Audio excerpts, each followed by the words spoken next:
Elizabeth Ray. I'm Alistair Stevens. And Tom Cruise is Vincent Loria in The Color of Money.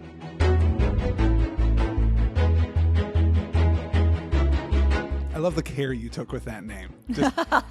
I had a hell of a time remembering anybody's name in this movie. It's a hard movie to remember really any clear details about when it comes to characters and plot, I feel like. I remember the mirror dance, and I remember the pool balls clacking into one another, and all of these interesting shots we're doing with the camera work, and the fierce editing that we're getting. But the movie itself is kind of a dream, I feel like, that I had last night, and now I'm trying to piece together for a podcast. You know? You did, in full disclosure, watch the movie last night. So I maybe did watch that's the what movie you're last feeling. night, Yeah. and so it's not that it's not clear to me, and I have notes, and I don't know how you felt about it, but I was watching the movie, and then the movie was over. That Did is you feel that? absolutely, yes, absolutely fair. Okay. That is how this movie ends, is it stops. Yes. And it feels... Almost like, oh no, did the internet go out? It Like, feels did it like just it's drop making out? a point. It feels like it's building to something. And I think, arguably, it does. It is. Yeah. But I'm not sure how much there is there. We're discussing this movie far sooner in this podcast episode than we usually do. Normally there's some preamble, normally there's some business, normally there's an introduction.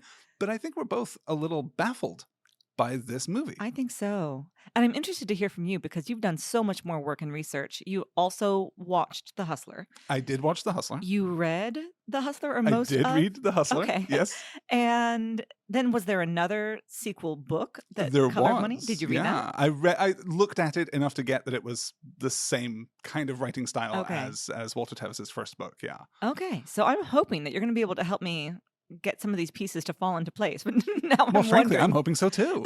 Otherwise, all of this research was for naught. Before we get to that, though, I've got to do the trailer game, and I don't know where to start with this. Yeah. This is a tricky one. Exactly what I'm saying. Yeah. How the hell are you going to do the trailer game? I'm interested to hear it. Maybe it'll be, abstract. The movie's kind of abstract, I Visualizations of think. pool balls clacking Yes. into one another.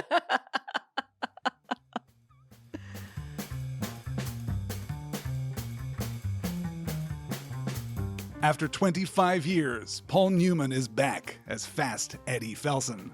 Or maybe that's just what he wants you to think. I'll bet you $20 I can name Tom Cruise's character right here, right now.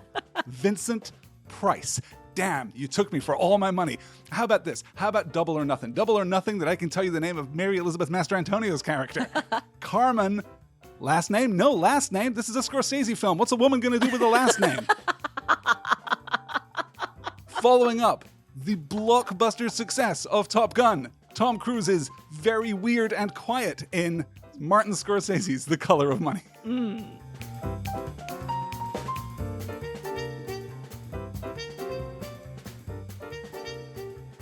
So I guess we should take care of this fairly quickly, fairly briefly.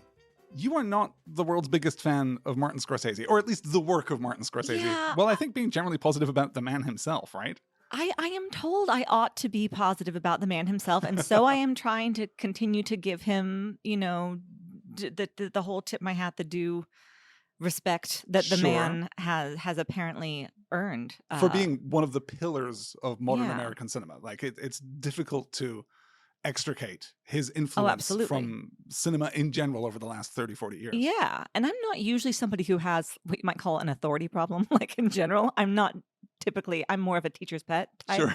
So I would imagine that, I would want Scorsese to be like, oh, let's work together. But I just have trouble. I don't think that his films are made for me. I feel that his films are made for men, with the only exception being the Edith Wharton, The Age of Innocence, which I do love very much. I would have to, look at that very closely, because I think, broadly speaking, you're completely correct. Scorsese has little to say about or to women. Yeah. He's very preoccupied with not even masculinity in general, but a particular kind of flawed, tragic masculinity. Yeah, and a swaggering kind of flaw and tragic, which I don't care for. Like, I don't mind flawed and tragic when they're like deeply romantic. I'm thinking again of the Edith Wharton character, who's just trying to do the honorable thing without completely losing his sense of self.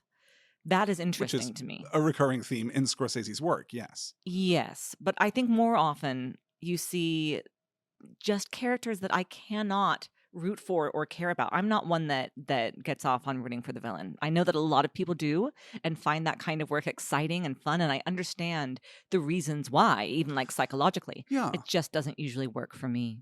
There's a lot of that, I think, that comes from Scorsese's roots and the time at which he enters the industry. Mhm. We are in like proto-new Hollywood at that point. We are becoming grittier storytellers. We are becoming grimier and dirtier filmmakers. You know, he's alongside Coppola. He's alongside very early Spielberg, who is also somewhat preoccupied with the darker aspects of humanity, and certainly is not yet the cuddly Spielberg that we will get Right. for many, many years thereafter. There is a reactionary quality to cinema at that point.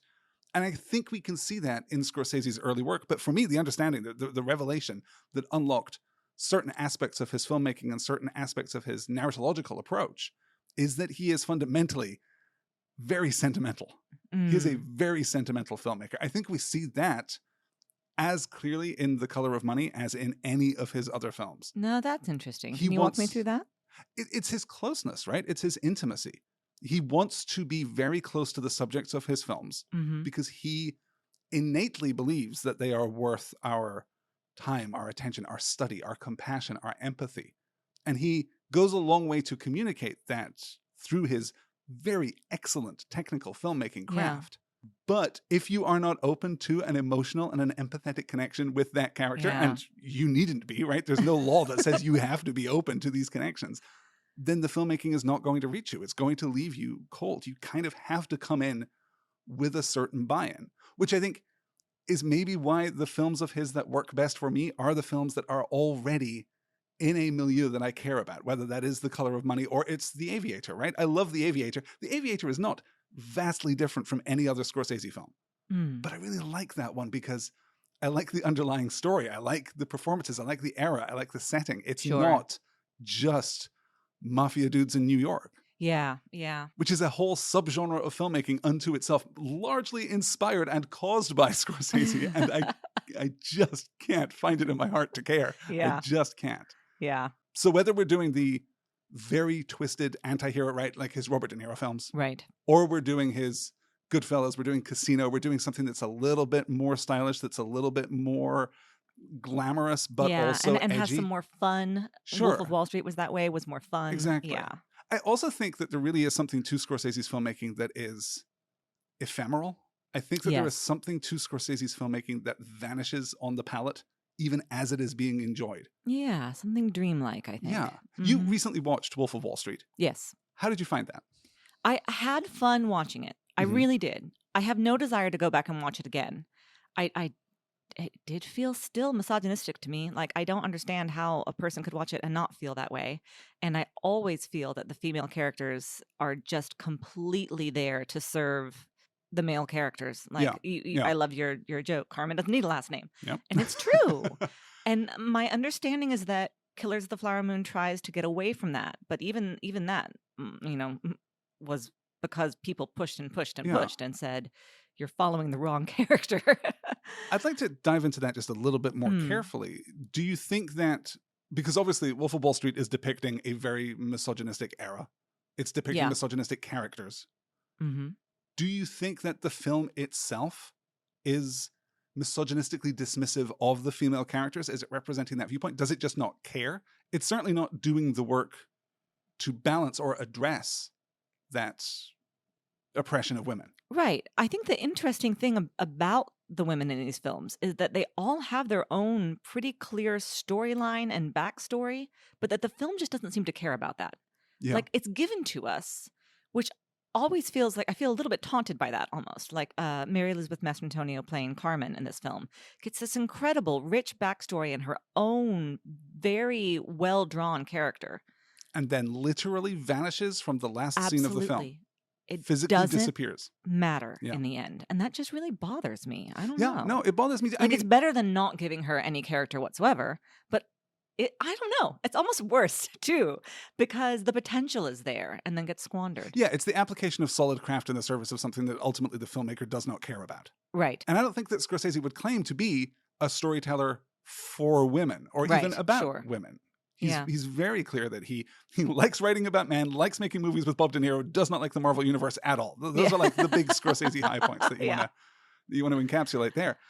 And I think that there is, or should be, space for that kind of filmmaking. I think it's perfectly okay for people to make films about whatever subject they want, but the association of Scorsese, a man who only makes films for men and about men, being some kind of great American being filmmaker. part of the firmament. Yes, Yeah. exactly. And an unassailable authority. Absolutely. As well. Yes. It's a complicated space. But filmmaker aside, I am interested in the background of this film because it did give me so many questions. So I can't wait to hear you tell me everything that you dug up about how this relates to The Hustler, and just help me find those pieces I feel like I'm missing to get the whole. I'm glad you're interested in the background, because this film has double the amount of background that we normally have. So we're going to move through it quite quickly because, well, we just have to. Mm-hmm. The road to The Color of Money is a very long one, obviously, as we've implied. It starts 25 years earlier. It starts in 1959 with the publication of Walter Tevis's novel, The Hustler. It's a pulpy, sharp-edged novel about Fast Eddie Felson, a small-scale pool hustler who loses big when he goes after the infamous pool shark Minnesota Fats. Though, through the action of the plot, it's revealed to Eddie that the secret to winning was inside of him all along. It is, for a movie called The Hustler, for a novel originally called The Hustler, and then a movie adaptation called The Hustler, it's not really about hustles. In exactly the same way as The Color of Money is not really about hustles. It's not really about con tricks. It's really about sentimentality. It's really about these characters coming to a place of peace and resolution with themselves, of identifying who they really are, and then acting in accordance with that. Eventually, Fast Eddie goes up against Minnesota Fats again at the end of the book and wins, because now he has that purity of spirit. Now he has that purity of intent. Kind of what Newman's giving us at the end of The Color of Money, too. Arguably. I see the look on your face. We'll get there. We'll get there. But he ends up in a confrontation with his backer, with his stake horse.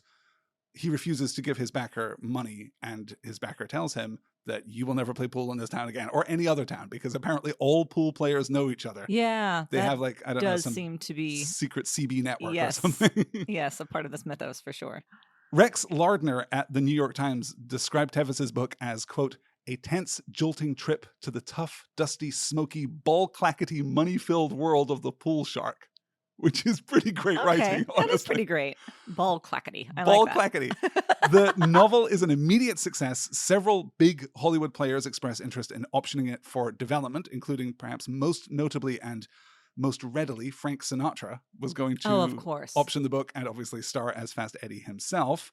But it's Robert Rossen, a screenwriter, producer, and director who was still in 1959, 1960, still recovering from being blacklisted following testimony to the House Un-American Activities Committee in 1947.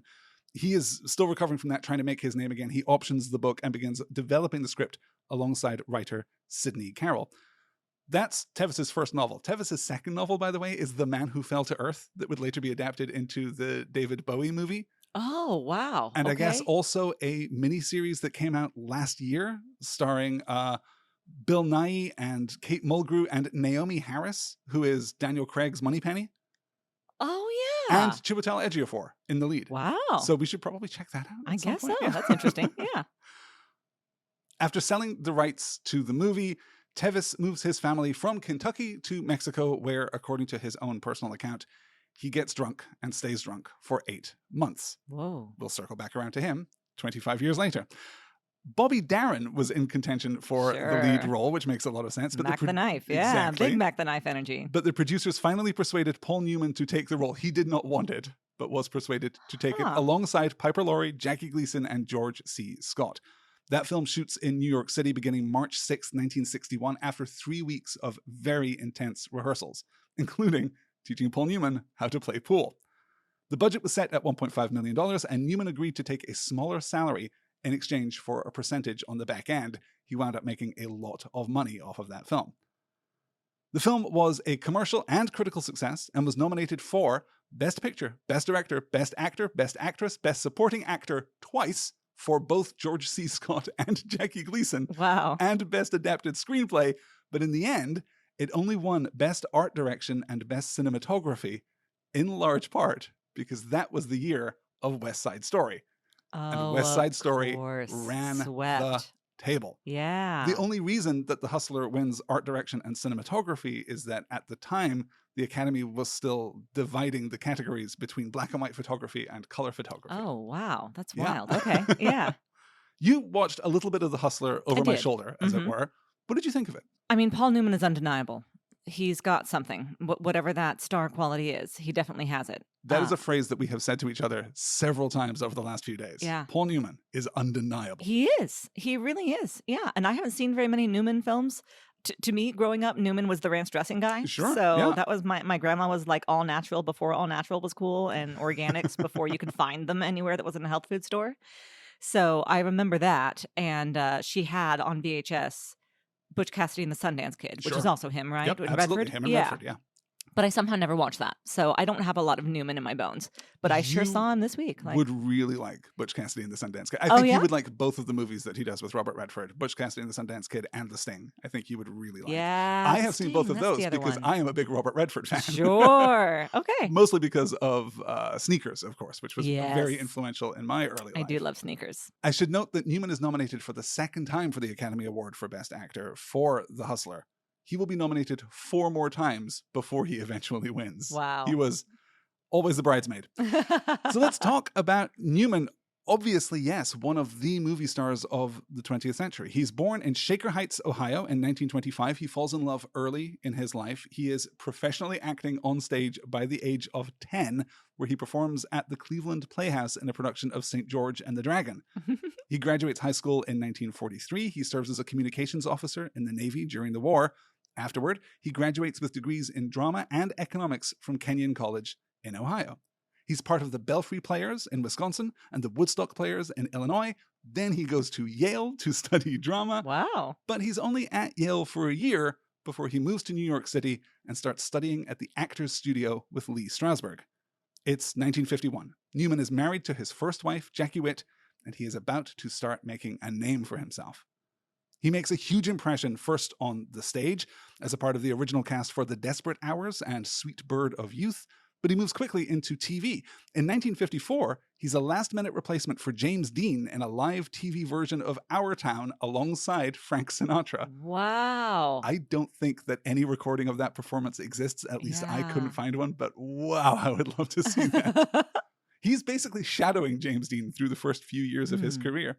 He moves out to Hollywood later that year. He hits his first real exposure starring as Rocky Graziano in Somebody Up There Likes Me, a role that had also originally been given to James Dean. In 1958, he appears alongside Elizabeth Taylor in Cat in a Hot Tin Roof and is immediately Yeah. a star. The film is a huge success. Newman, then 33, gets his first Academy Award nomination. That year, he divorces his first wife and marries actress Joanne Woodward, to whom he would remain married for the rest of his life. Oh, wow. From that point, his career it's the stuff of legend. It's the envy of anyone in Hollywood.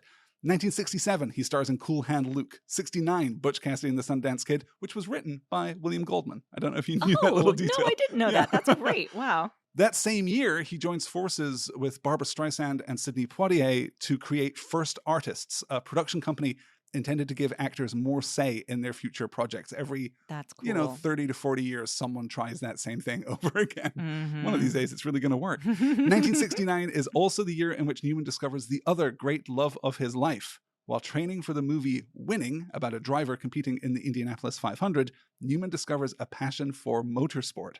He races didn't know professionally that. through the 70s, through the 80s, even competing in and finishing second in the Le Mans 24-hour race in 1979. That's very cool. He's a very cool That's man, cool. is the thing. Yeah. All right. In 73, he reunites with Redford for The Sting, which is the highest grossing film of the year. The following year, he works with Steve McQueen on the disaster movie classic The Towering Inferno. In 77, he appears in the hockey comedy Slapshot, which was a critical failure at the time and the subject of quite a lot of controversy at the time, but has since become a cult classic.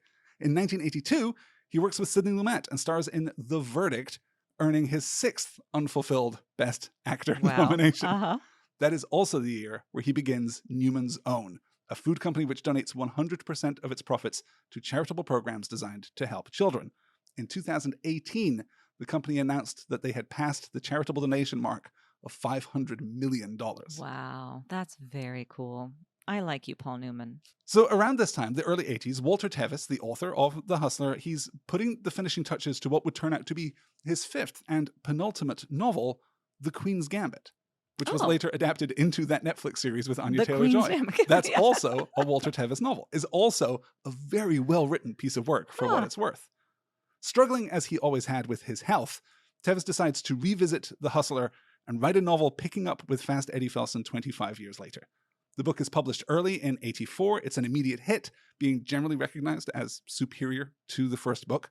Producers were already interested in optioning the book prior to its publication because of the reputation of The Hustler, of course. The option is bought by Paul Newman's lawyer, Irving Axelrod, at the end of 1983 for $250,000, courtesy of 20th Century Fox. Wow. In August of 1984, Walter Tevis finally succumbs to lung cancer. He never gets to see the adaptation of his final novel. More than a year later, production gets underway. In October 1985, Newman signs Martin Scorsese to direct. We'll circle back to Scorsese in just a minute. Weeks later, though, there's a change in management at Fox, and the project is dropped. Columbia then picks it up, only to immediately put it into turnaround. Things are looking grim, so Newman goes himself to the offices of Disney and persuades them to pick up this film. Wow. Part of that deal is the casting of the young megastar, Tom Cruise. Sure. This does not feel like a Disney film, I've got to say. I think Disney has changed the way that they sign on to things lately. It's not completely a Disney film because it is, of course, released under Touchstone, which is Disney's brand for originally PG movies. They were anything that wasn't completely family-friendly. Right. They had only launched Touchstone in 1984. The first movie out of Touchstone was Splash, the Tom Hanks, Daryl Hannah comedy. Okay. Which is a great film for which I have, it's a fine film for which I have a lot of affection. Yes, fair enough. It's particularly touching that Disney insists on Cruise for this film because Cruise has said through his entire career that Paul Newman is the kind of movie star that he wants to be. Paul Newman is Cruise's favorite actor. He's been clear about that in multiple interviews. Cool. The year before The Color of Money comes out, apparently convinced that they had missed the boat, they had missed their moment vis-a-vis Paul Newman, the Academy gives him an honorary award. Quote, in recognition of his many and memorable, compelling screen performances and for his personal integrity and dedication to his craft. The award was presented by Sally Field, and it was thought to be an appropriate way of honoring the career of a man who, now at the age of 60, was probably past his prime. And also because the Academy feels embarrassed and uncomfortable when they haven't given an award to someone who obviously deserves an award. Deserves one. Yeah, sure. So let's leave Paul Newman there on the brink of The Color of Money and switch over to talking about Martin Charles Scorsese, born in 1942 in, let me check my notes. Oh, born in New York City. I didn't know that. It is basically now who's being snarky about Scorsese? It is basically impossible to encapsulate the career of Scorsese. I think to even try and gloss the career is all but impossible, particularly in the prefatory remarks here in a Tom Cruise podcast. So we'll just give the briefest of brief glosses. He is raised in a Catholic family in Little Italy in Manhattan, and because he suffers from asthma as a child, he just watches a lot of movies. He graduates high school in 1960. He enrolls in a seminary to become a priest, which is an interesting connection back to Cruise, who was also planning on becoming a monk during his time in Catholic school back when he was 16. That will also weirdly factor into a story about Cruise that we'll get to in a couple of episodes' time as well. Scorsese leaves the seminary after a year, however, and enrolls in NYU, where he earns a BA in English and an MA in 1968. During his studies, he begins directing his own short films. He also learns that he's a very bad camera operator. His first professional role is being a camera op on someone else's shoot. And because he cannot judge distance to save his life, he cannot get the camera in focus or keep it in focus. I find that quite endearing. That is a bit endearing, yes. In 67, the year before he graduates, he makes his first feature-length film with just a couple kids in his class. Thelma Schoonmaker, who would edit 24 of Scorsese's films, including The Color of Money and Killers of the Flower Moon. She's with him through his entire career and is generally recognized as one of the best editors in the business. Just an absolutely extraordinary presence. The editing in this film, I will say, was top-notch, just stellar. I have almost nothing bad to say about the technical craft of this film. Yeah. I think it is breathtaking in many, many aspects. There's a couple things that rub a little for me. There's a few spots of friction, Sure. but generally astonishing technical work. Yeah. That first feature also stars actor Harvey Keitel, who would appear in 6 Scorsese films through the years.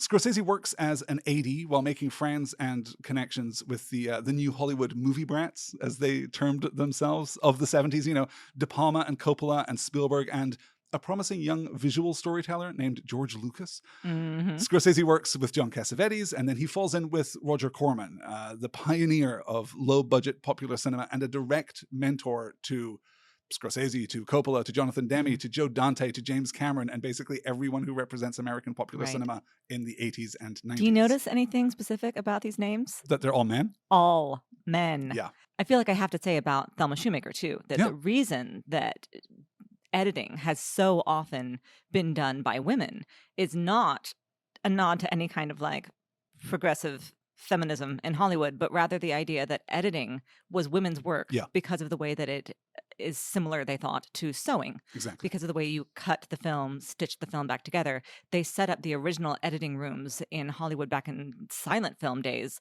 full of women as though they were at sewing machines. Yeah. Well, and we have no problem, even in the most misogynistic periods of Hollywood's history, using women for craft as opposed to art. Yeah. Obviously, a woman cannot conceive of a shot, but women can work behind the scenes and make costumes. And yeah, you're right, edit films. Marsha Lucas, the same period, famously saved Star Wars because she was a much better editor than George was. Wow. I didn't know that. No, the reason that you didn't know that is that one of the reasons that he went back in to re-edit the special editions is to take her name off of them after their divorce. Yeah. Ew. It was a pretty shameful part of his history, yeah. Okay. Scorsese releases Mean Streets in 1973, starring Harvey Keitel, starring Robert De Niro, who will, of course, work with Scorsese again and again and again. It makes $3 million off of a budget of $650,000. And that's it. He's arrived. His career has begun. We get Taxi Driver in 67. We get Raging Bull in 80. We get King of Comedy in 82. He's already an Oscar-nominated filmmaker by the time he even gets to The Color of Money. He's been nominated for the Academy Award for Best Director 9 times, though he's only won once. Do you know the film for which Martin Scorsese has won the Academy Award for Best Director? No. The Departed. The Departed, of course. I haven't seen that one. Yeah. He's also directed 9 films nominated for Best Picture, including Taxi Driver. Do you like Taxi Driver? As a story, no. As a film, it's hard not to be impressed by what Scorsese is doing. I think you can make an argument that following Scorsese through the 70s into the early 80s, even up to a certain point, including The Color of Money, which is a fairly pedestrian example of his work, and is in some ways like the least Scorsese film that Scorsese ever directs. I think you can make an argument that through the 70s into the 80s, he contributes a great deal to our modern sense of what a film is supposed to look like. Yeah. He invents shots and conventions and tropes as readily as anyone else who was working through that period, through that new Hollywood period. So again, incredibly influential in many, many positive ways that are distinct from his instincts as a storyteller. Yeah. I think it's hard to think of a technical filmmaker who is more important than Scorsese. Like maybe Spielberg. Spielberg is the only guy, I think, in that period who is just as adept at knowing where to put the camera, knowing how to light this, knowing how to shoot it, knowing how to just draw forth that film out of nothing and give it a real visual identity on screen. I think it's, incredible through that period. Okay, fair enough. But as I noted, Scorsese was not terribly enthusiastic about The Color of Money. He wasn't particularly a fan of The Hustler. It is Newman who gets him on board when the film is still in development at Fox.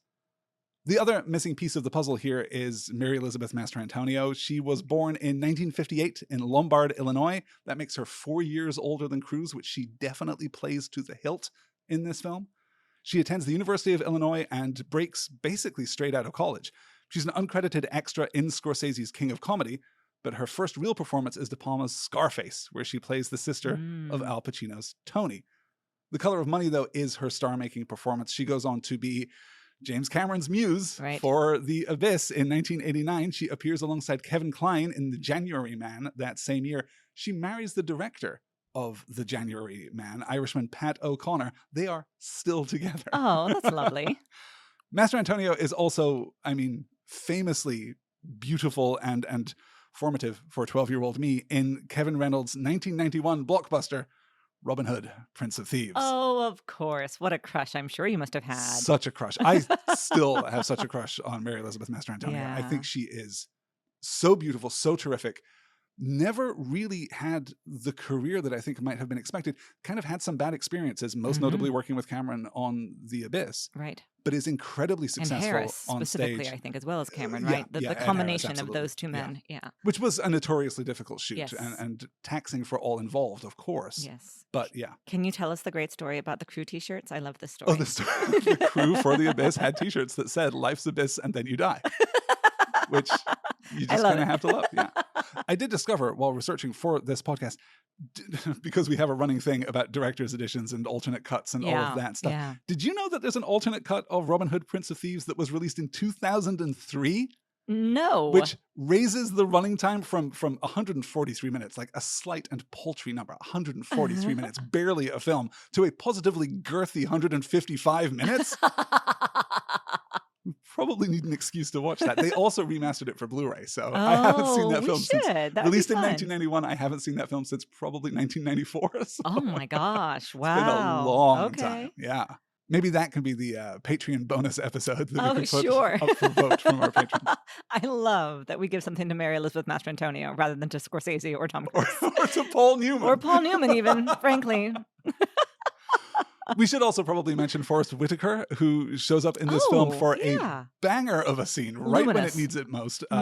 This is Whitaker's fourth on-screen appearance. He won't really break until later in 1986 when he stars in Oliver Stone's Platoon. He's just such a fascinating, constantly surprising, magnetic figure when he's on screen, and it's so wild to see that be so true even at this early stage in his career. I love Forrest Whitaker. He's terrific. It's true. The movie shoots in Chicago, and as you might expect from Scorsese, everything goes smoothly. Principal photography lasts from January 21st, 1986 to March 31st. They finish ahead of schedule and $500,000 under budget. Wow. Which never happens, but absolutely speaks to the professionalism of everyone involved. Yes, yes. Well, and also, I mean, the fact that they didn't shoot in Hollywood or New York, which people so often do. And I'm really glad that this one is in and around Chicago, because as someone who lived in that part of the world, it just rings so true. That first bar that they went to, which ended up like being empty upstairs, whatever, but you get the main street and it says Lincoln's Tap Room, was every single small town in Wisconsin, like every one of them had that kind of pub. Yeah, Lincoln's is apparently a real bar. Like, I'm sure. The idea of going upstairs and it's not a pool hall, it's a furniture store. Yeah. That is the part that is not true. The facade is completely authentic. And it looks it. It really does. I think that authenticity, you cannot get that on a Hollywood backlot with flocked snow. You Absolutely just can't. True, yeah. Oh no, the coldness of this film. The coldness of it. For those of you who may be listening at any point in the future, here in Oklahoma, it has just got cold this last week. Yeah. We're just dealing with our first frost of the year this morning. So watching The Color of Money and seeing, all that slush by the side of the road, felt freezing. Yes. The movie's originally slated for Christmas 1986, but Disney is so sure of its potential that it moves the movie up 2 months, opening eventually on October 17th, 1986, alongside the 4th week of Crocodile Dundee, the 2nd week of Jumpin' Jack Flash, and Peggy Sue Got Married. Oh, I do like Peggy Sue Got Married. I love Jumpin' Jack Flash. And the 23rd week of Top Gun. Wow. Famously, all of the pool shots in the film are performed by the actual actors except one. Newman and Cruise were both coached by technical advisor Michael Siegel, and they played constantly. They would play between takes. They would play after the shooting was wrapped for the day. They were very skilled. Newman, of course, already very skilled from shooting The Hustler in 62. The only shot that Cruise couldn't do is the chip shot, is the jumping the cue ball over the two other balls. We get that one shot at the end. That was performed by Siegel. Scorsese said Cruise could have got it, but they couldn't afford 2 extra days to train him. Yeah. So that he could finally make it happen. The Color of Money is a huge hit.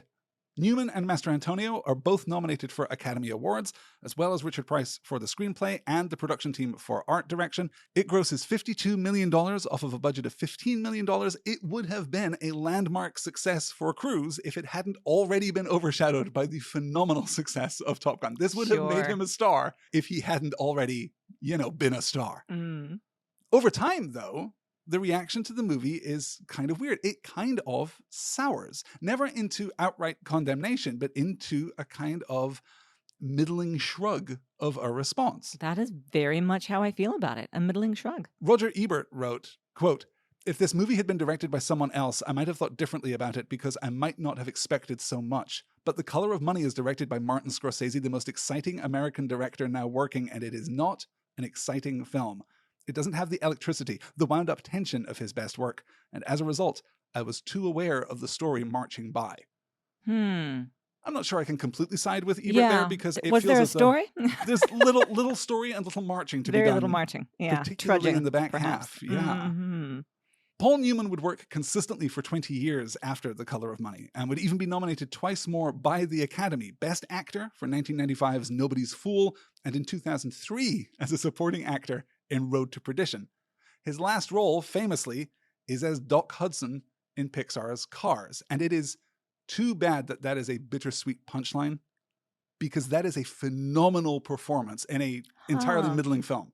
But the performance that he gives as the wise old mentor, basically a recapitulation of The Color of Money. Yeah. He is so terrific in that film and brings a dimensionality to that film that Pixar struggles to recover for years and years afterwards. I never would have guessed. Okay. It's really strong. Okay, cool. After Newman's death, Cruise wrote, quote, "The first time I met Paul Newman was 25 years ago, when I went into audition for Harry and Son, a movie he was directing. I remember Joanne Woodward was there, and I will never forget this. She was knitting during the meeting, but she had her eye on every single thing happening in the room. They were a true team. I didn't get that part, but Newman remembered me, and 2 years later, I had the honor of acting opposite him in The Color of Money. Because he was so respected, so famous, so beloved. He was bigger than life to me, but he always had a way of putting us all at ease. For all his accomplishments, he was incredibly down to earth and real. He had a great sense of humor about life and himself." One last minor biographical note, which will relate to the story that I mentioned earlier about Cruise wanting to become a monk. Cruise meets Mimi Rogers for the first time shortly before the production of The Color of Money. By the time we come back in 1988's Cocktail, the two will be married. This is significant because Rogers is second-generation Scientologist. And this is where that connection is first formed, which means that the time is probably right for me to finally deliver on that ill-advised promise to record a podcast, record a lecture or something, talking about L. Ron Hubbard, talking about Dianetics, talking about Scientology. If you guys at home would like to hear that, then get in touch and let me know, and I will bump it up my very long to-do list. That's all of the preamble. Does that give you a perspective on what this movie is, what it was trying to be? Yeah, a little bit more. This is one of the things I was wondering about Scorsese. He doesn't typically write his own stories or scripts, right? He doesn't write often, but he does have a handful of credits through his career, including an adaptation credit, a screenplay credit for The Age of Innocence. Earlier, yeah. Okay, all right. Yeah, so he does seem to do a lot of adaptation then, I suppose, which I respect. I guess what I'm saying is that I can't imagine Martin Scorsese just sitting and writing a story from scratch. What that might be. Yeah, he doesn't write between Mean Streets in 1973 and Goodfellas in 1990. So the whole of his 80s. Okay, he's is all just directing. Okay. Which in many ways, I think, yes, his most influential work. Sure. Yeah. And I do think that the direction is solid. As you said, it is technically really quite masterful. Yeah. And specifically locations, set dressing, wardrobe, all of those things, I think just felt very, very real and gritty, like you said before with Taxi Driver. Yeah, definitely. What do you think of the camera movement that we get in this film? Does it feel outdated to you? Does it feel anachronistic? Yeah, we're doing some actual zooms in this film, which we just don't do which anymore. Is weird. And I was thinking before, it's like, is this like a rack focus thing? But it didn't appear to be a rack focus like the famous Jaws rack focus. But yeah, just a zoom, which is weird, but I'm okay with. Sometimes I think it's frustrating when there are like trends in filmmaking and in cinematography, especially, which just means that, suddenly everything is lens flares, but no one can zoom anymore. Yeah. So I don't mind seeing something that's just different, even if it feels anachronistic now. Right. That's a good point. That there's nothing technically wrong with a zoom. That's a thing that a camera can do. It's a thing you can make a camera do.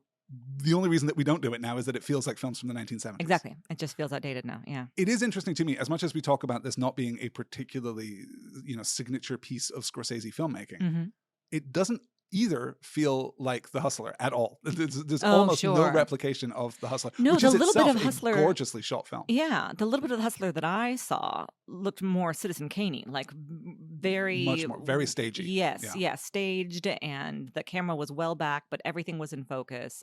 One of the shots that stuck out to me, but besides again all of the pool balls sequences, which were just kind of fun, even Yeah. if they sometimes felt maybe a little bit on the silly side. Right, this is Sometimes a Scorsese. little bit silly, This right? is Scorsese, fan of cinema, kind of leaning into this is what a montage can be. This is what a Yeah. montage is for. It's kind of it's almost classical in that sense. It's Mm. film school is coming through those elements, right? Well, and as a filmmaker too, now you see like, okay, all of these different shots of the pool balls.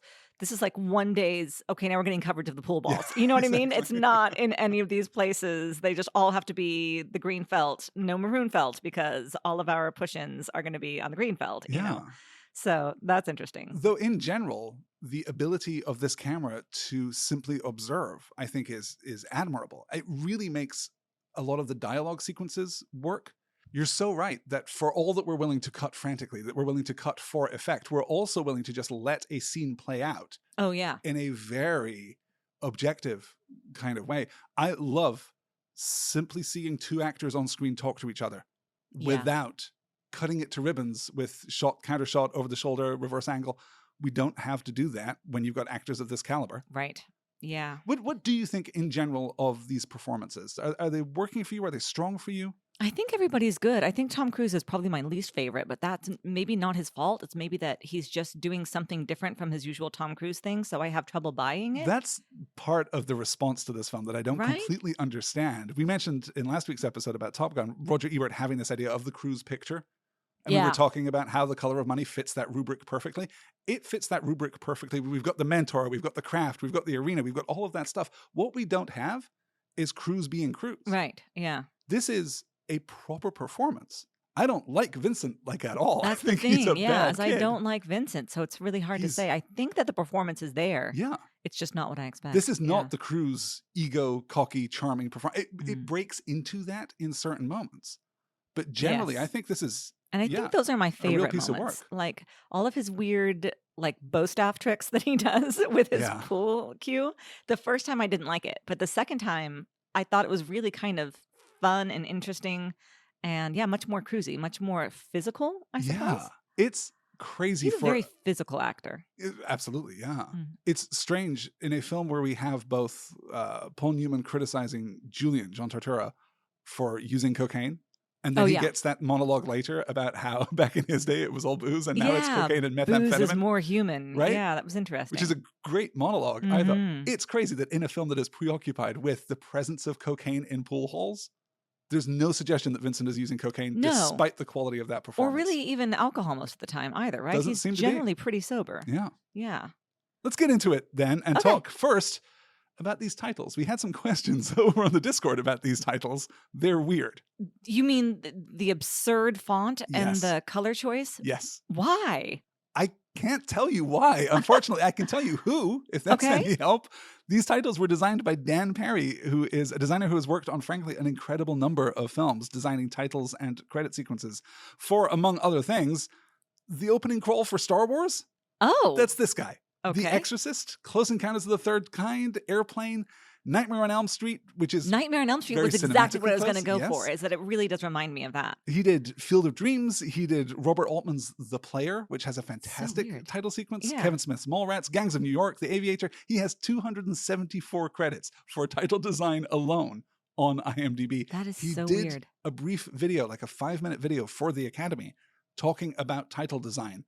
It's available on YouTube. I will link it in the show notes. It's great. That's so interesting. Yeah, because it feels so Bad. inadvertent, right? It doesn't feel like it Yes. has any kind of sensibility to it No. that's reflected in the rest of the film. If anything, it feels ironic, especially since it's The Color of Money and it comes up in hot red. And you're Yeah. like, that's weird. It would, yeah, you're right. It does kind of feel like it's ironic, except Yeah. I don't know what we're ironically taking at Yeah. that point. It doesn't work for me at all. I think it's a big swing and a miss.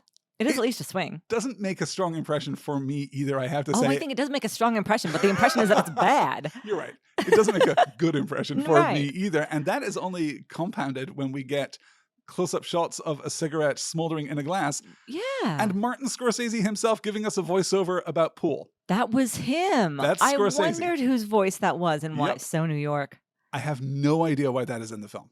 Yeah. None whatsoever. Weird. Yeah. I mean, I was grateful that it taught me the rules of 9-ball, which I did not know. But I don't know that I know the rules of 9-ball now. you know, saying that, halfway through the film, I did Google rules of 9-ball And so then- that I could definitely pay attention. So, but he yeah. even presents us with what is one of 20 lines that we might take to be a thesis statement for the film. Oh, sure.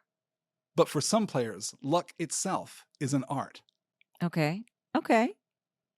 It has a, Luck is an art. sententious kind of quality to it. It Sure. sounds as though he's telling us something about this film, but he's really not. No, This film I is think not about luck. No, like at if all. anything, I think of the Titanic line back to Cameron, a real man makes his own luck There that you they give go. to Billy Zane. Yeah, it feels much more that.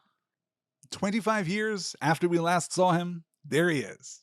Fast Eddie Felson is selling whiskey wholesale and flirting with the owner of the bar and funding a small-time hustler by the name of Julian, who happens to be playing pool with a kid called Vincent, who has a sledgehammer break and a very pretty girlfriend.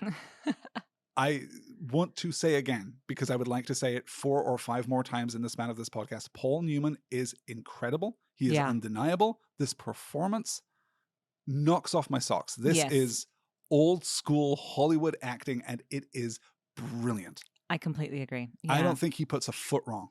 I respect the script in this moment too, because as someone who works behind a bar and who has the the brand ambassadors coming in all the time Yeah. trying to sell you on something, it was just very well observed, and I like that. Did you hear the shout out to Old Grandad whiskey Yeah. too, which is a great behind the bar, everybody knows, can't go wrong with Old Grandad. Yeah, it's cheap, but everybody likes it. It was nice. It It's was nicely nice. done. Yeah. I Mhm. love the byplay between Eddie and Janelle here. I Yeah. just think that their I relationship wanted more is... of her in the film. She's terrific. Yes. I'm yeah. so glad when she came back because I assumed we had just forgotten about her.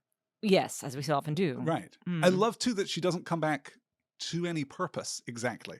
She is a symbol of him reappraising his life and figuring out what it is that he Yeah. wants, of course. So in that sense, she's not being fully recognized or rewarded as a character. Right. But I love that it's not plot that brings her back, it's character. That Yeah. it's yeah, his that's fair. transformation. Yeah, Yeah. I like that. She's very, very good indeed, yeah. Yeah, it's funny. At first, I thought she was Renee Russo, but I was like, why Oh, does I she can look see the that. same Yes. as she does in '98? That can't be right.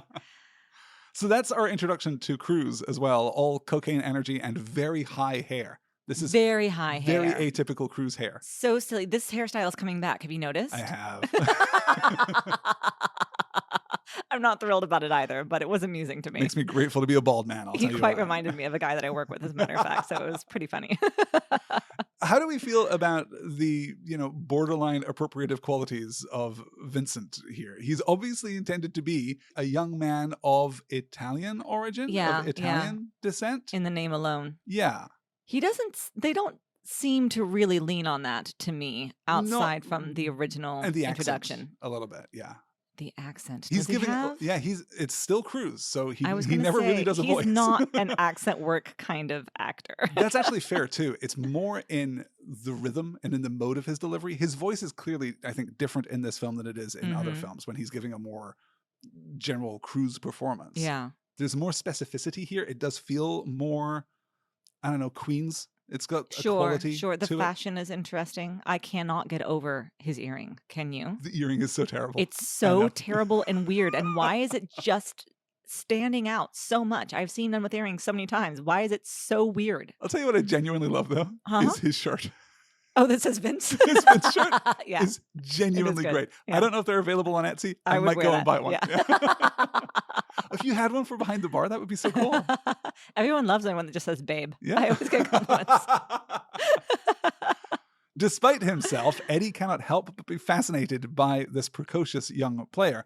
Having taken Julian for everything he's got, Vincent offers to play with no stakes, which I love because that's the moment That is a great moment. when Eddie realizes, oh, wait, it's not just that this kid's good, it's that this kid's doing something. And the acting that Paul Newman does just watching, they say acting is reacting. Yes. Chef kiss. So good. Not over the top either. Just invested. And this brilliant sequence that he gets with Carmen Yes. as the two of them are like feeling each other out. And Mhm. he's clearly dominant over her, right? He knows more. He just has so much more experience. He sees what they're doing. She cannot see what he is doing at Right. this point. But she is also clearly intelligent, and he respects that. Mhm. So there's a real interplay between the two of And them. not only intelligent, but clearly trying to learn in the moment on her feet. And I think that really, Yeah. he respects that as well. That counter offer of $500, do you know why you should take it? Yeah. Is so good. And then to repeat it again, right? You Uh-huh. shouldn't take it. You should take it. It's really strong stuff. Yeah. It's a script with a very direct point of view. And we are going to lose that at I was about gonna the midpoint say, of the story. I think that if you just watch this opening, 15 minutes or whatever it is, then you get the best of the film, like the best that it has to offer. Yeah, I think the descent is honestly pretty linear. Yeah. At least until, well, no, because you still want to get Forrest Whitaker. But Yeah, he's Forrest a Whitaker's standout great. and a bad part of the film. Yeah. More than he is. But that also just comes to nothing. So many things just come to nothing. Yeah.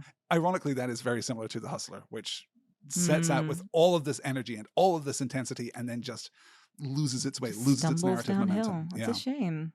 Eddie takes them to a diner, telling Vincent that he has excellence, that he has his gimmicky. This is great, where he says, you are a character. And he says, oh, you think I have character? And he's like, that's not what I said. That was great. Yeah. That's good script too.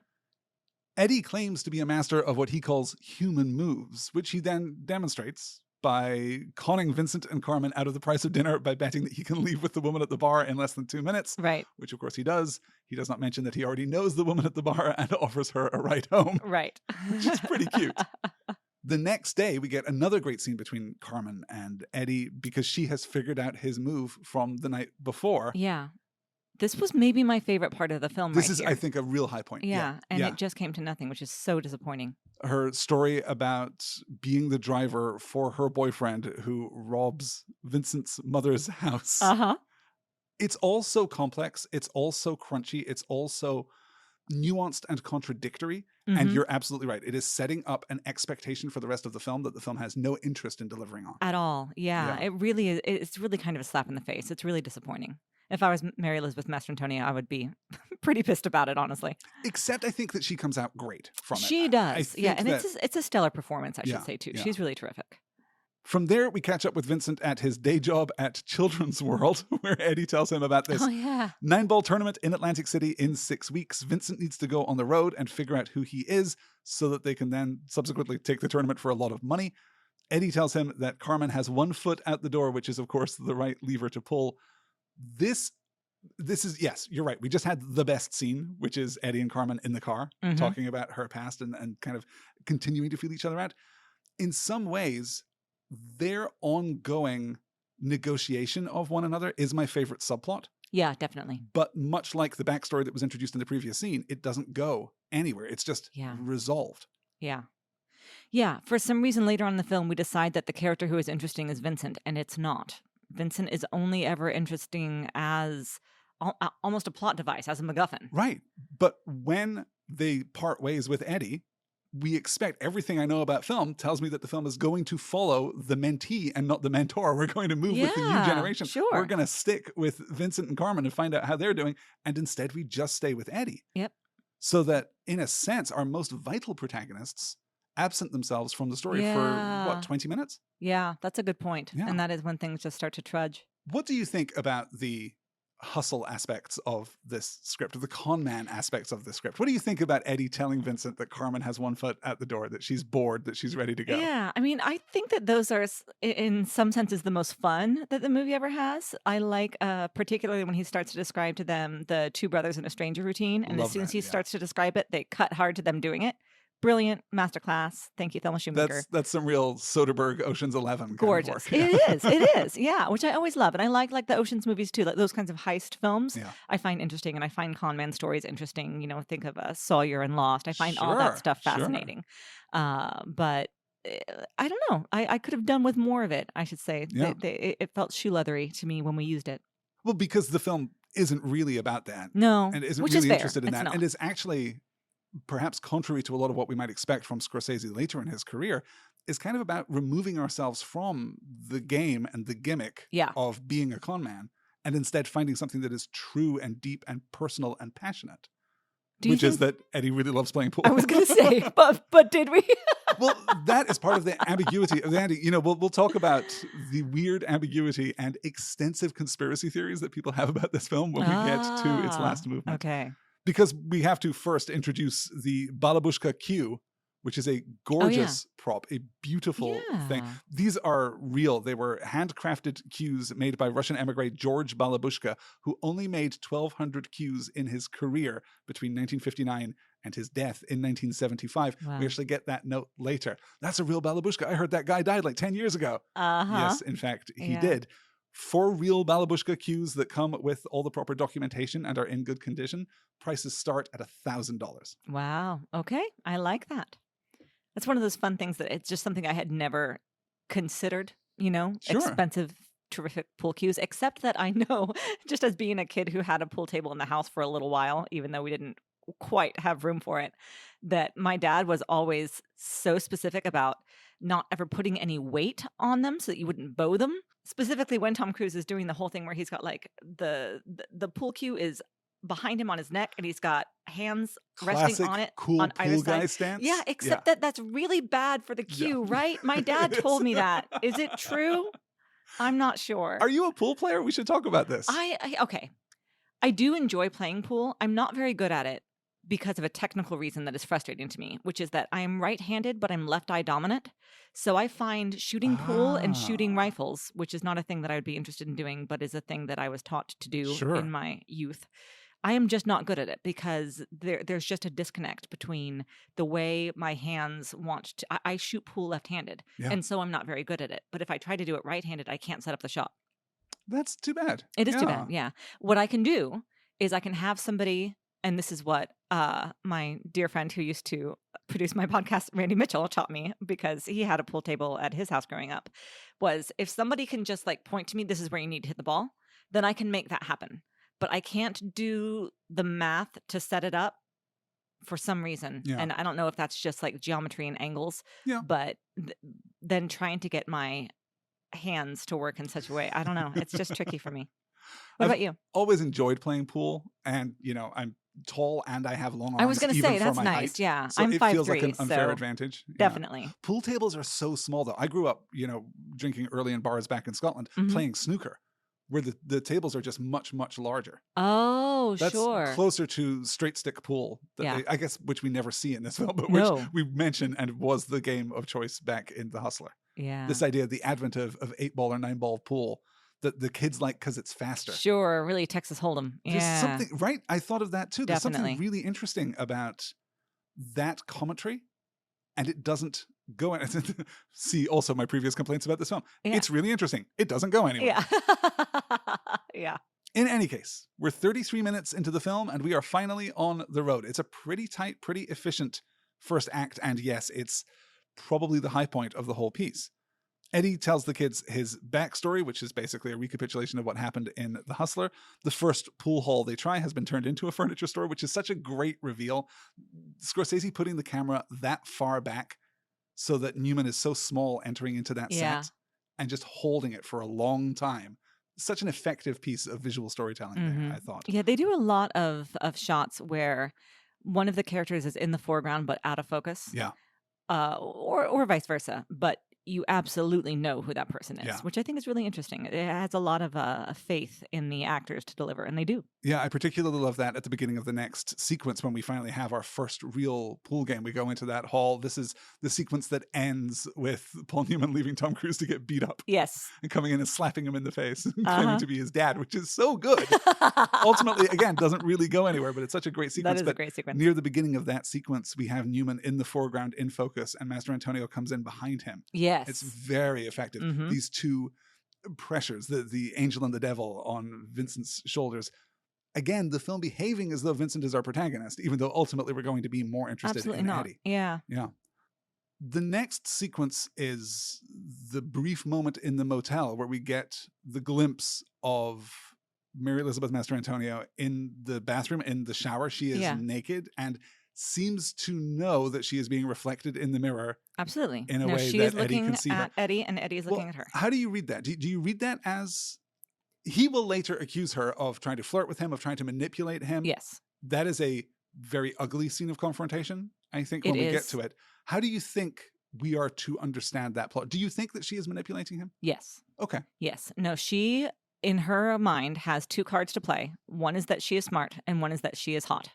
And those are the two cards that she plays over and over again. Yeah. And they're her only ones.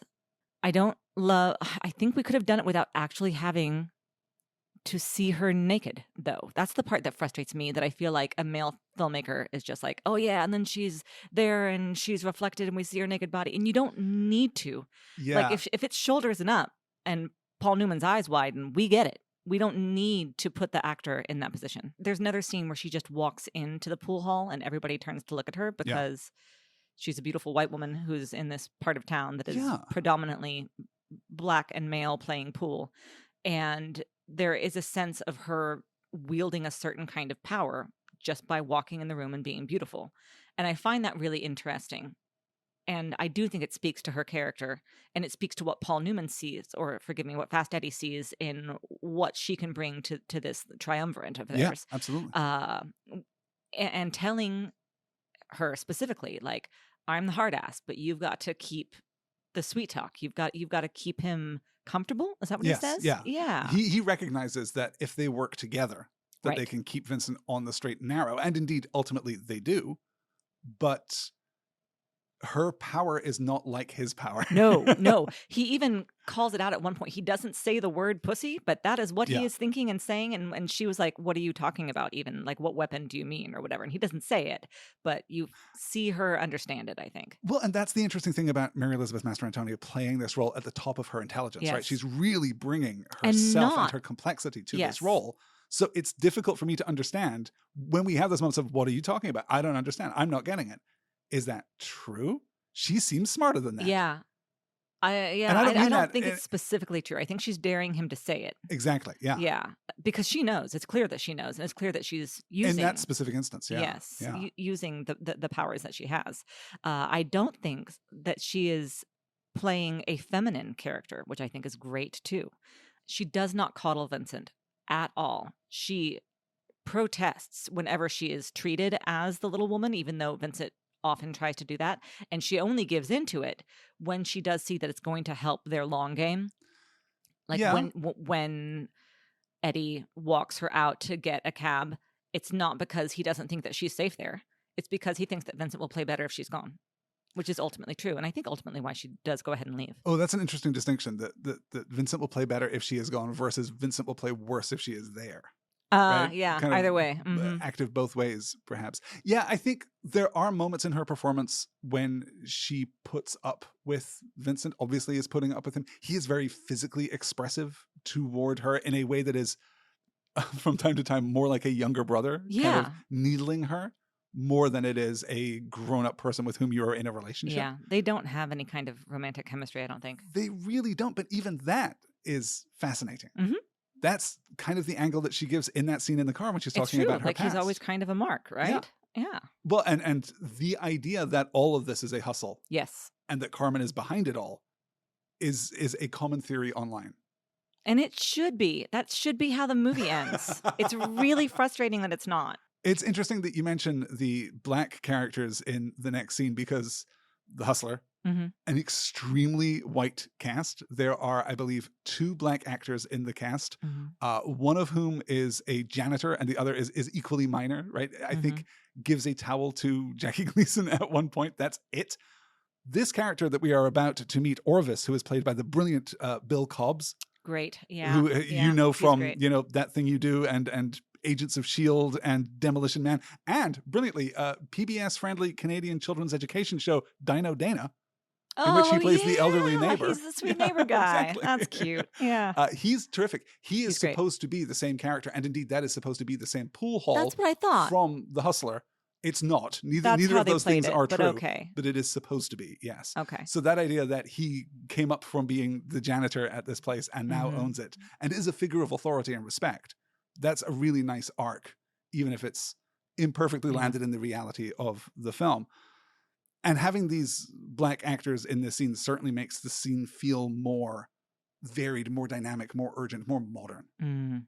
As you mentioned, this is where we have the fight between Carmen and Vincent, who wants her to leave because this place is dangerous. And she has that great line, I've dated people worse than this. Yes. Yeah. And then he feels the need to balance that at the end of the scene by saying, she hasn't dated people worse than this. Yeah. Is that him protecting her honor? Is No, that him I think deflecting a perceived slight that he is worse than this? my understanding is that she has lied to Vince from the time that she met him about who she is and what her motives are. Right? Wait. That is a perfectly valid read of the text that never occurred to me. Oh, yeah. No, when she shows the locket to Fast Eddie and says, Vincent tells me his mom has one just like it. yeah. I thought that is supposed to be Carmen and Vincent in on this together. Oh, We're no, never no, going to no. talk about it. We're never going to acknowledge it. Oh, It's just, no. oh my God. He thinks it's sweet. Wow. I think that's really interesting and certainly changes the balance of the relationship. This is maybe the problem of Mastrantonio playing at the top of her intelligence and Tom Cruise, well, maybe also playing at the top of his, but never coming across as an intellectual. No. Nor He's should never, he. Yeah. he is never going to read as smart on screen. He's going to read as savvy. He's going to read as Savvy for fast, sure. Mm-hmm. but not perhaps careful in that same way. That's a really interesting inflection on that scene. I think it is possible to read it both ways. I like your way much better. We do pivot at that point to just Eddie and Vincent playing pool against each other.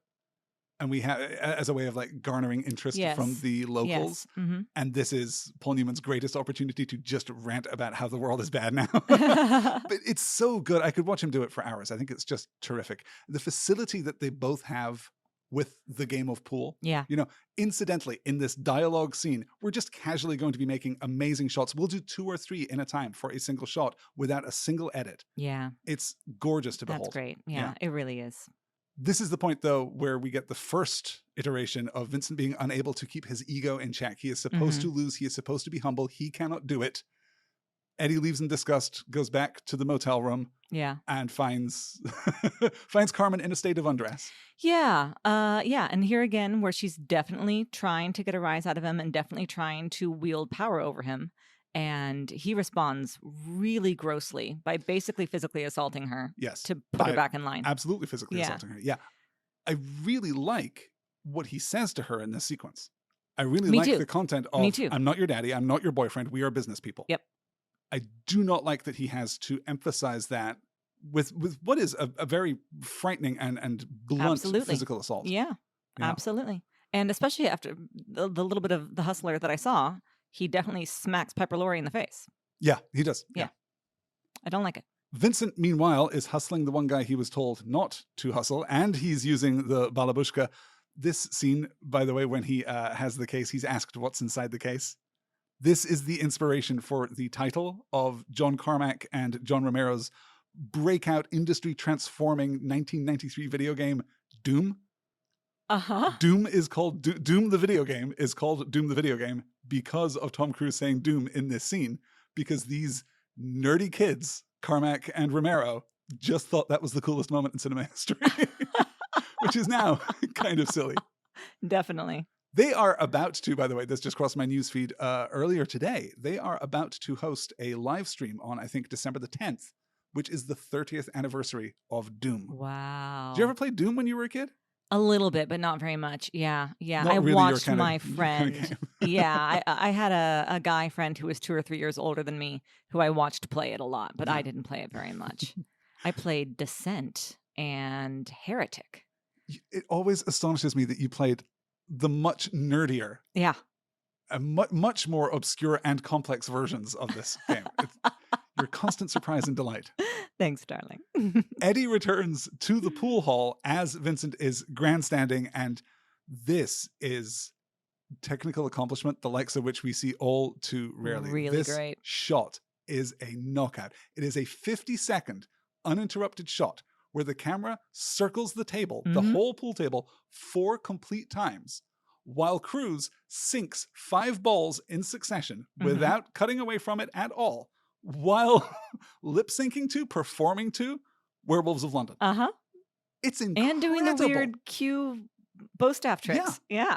It's great. Phenomenal. Yeah. The mastery of this form. And it looks like he's having fun. It does. Doesn't look like he's trying. Even though there's got to be a little bit of sweat somewhere saying, get the take. This is the other thing. is, vis-a-vis this being just another Cruise performance. This is just another Cruise plays a cocky guy who's right about everything performance. This is not that. This is the moment when you would expect Vincent to kind of crack into, being Maverick, to crack into being Joel from Risky Business at the end of the film. But he doesn't. This is a completely different and unique kind of, cocky asshole. Do you agree with that? Do you think that's true? No, I think I do. Yeah.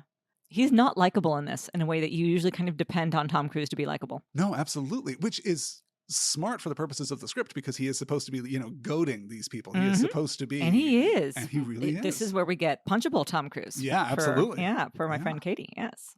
So Vincent wins, and the wealthy Mark leaves the hall without playing, which is such a great scene as he brushes past Newman on the way out. Vincent wins the battle, but loses the war. This is the midpoint sequence that we get. This is the reckoning between the two, although we're not really going to resolve anything. We're going to kind of do this again. Yes. And then again, and we're certainly going to have this conversation a couple more times. It doesn't work. This is the point at which the wheels kind of come off this script. I mean that very literally, as we just kind of like coast to a halt. There's almost no propulsive force in the second half of the film, which, considering that we're talking about a tournament, right? Which is the kind of thing that you invoke to give artificial pace and structure to your film. Oh, we have to go to the competition and win the competition. There's nothing driving this story forward. If basically as of this minute, right? It all falls apart really quickly. I think in part, we lose some of that propulsive force simply because all of our immediate conflicts have been resolved. Yeah. Vincent's being good. He's being well behaved. He's taking his losses when he needs to. Eddie's all fired up now. Carmen's playing nice with both of them and is using her feminine wiles to make sure this whole thing stays on track. So we just kind of go through the motions. We montage through some bars, through some pool halls, and nothing really happens. We get to see Vincent learning a little humility, but it's humility in the service of a greater victory. So it's not even really humility. So it's not really even humility. Exactly. It's not a character lesson. Exactly. Yeah. He's not being changed into a better person. No. Although he's apparently just delaying the movie, gratification. Yeah. I'm not sure what we make of who and what Vincent has turned into by the end of this story. Maybe we'll catch up with that when we finally get to Atlantic City. Yeah, I'm not convinced anybody really arcs here, but yes. Finally, they run into Grady Seasons, the excellently named Grady Seasons, a well-known player to whom Vincent must publicly lose in order to sink his standing, in order to undo the damage that he has accrued on the journey thus far and lengthen his odds when they get to Atlantic City. Right. Grady, however, taunts Vincent as they play. Vincent, unsurprisingly, cannot learn his lesson, so he starts showboating again. Yeah. Second verse, just like the first. Exactly. It really is. And what's funny to me, too, is that this character Grady is taunting him in just the same way that he taunts people. So you would think that he would see it. And then I was ready for this to be a moment where he's like, oh, my God, is this the kind of asshole I sound like? And a little bit. Apologize to Eddie, but not at all. Instead, he just That's too much character growth for this point in the film, for sure. Hook, line, and sinker instead. There is a really good specificity to some of the lines. We haven't really talked about the quality of the script. I think the script is excellent, and we have to credit, of course, the original book for a lot of that too. A lot of this dialogue comes from Walter Tevis's like hard-boiled, kind of rough-edged style, which I really enjoy. Like, it's not high art, it's not great literature, but it's a rollicking good read. You know what I mean? Sure.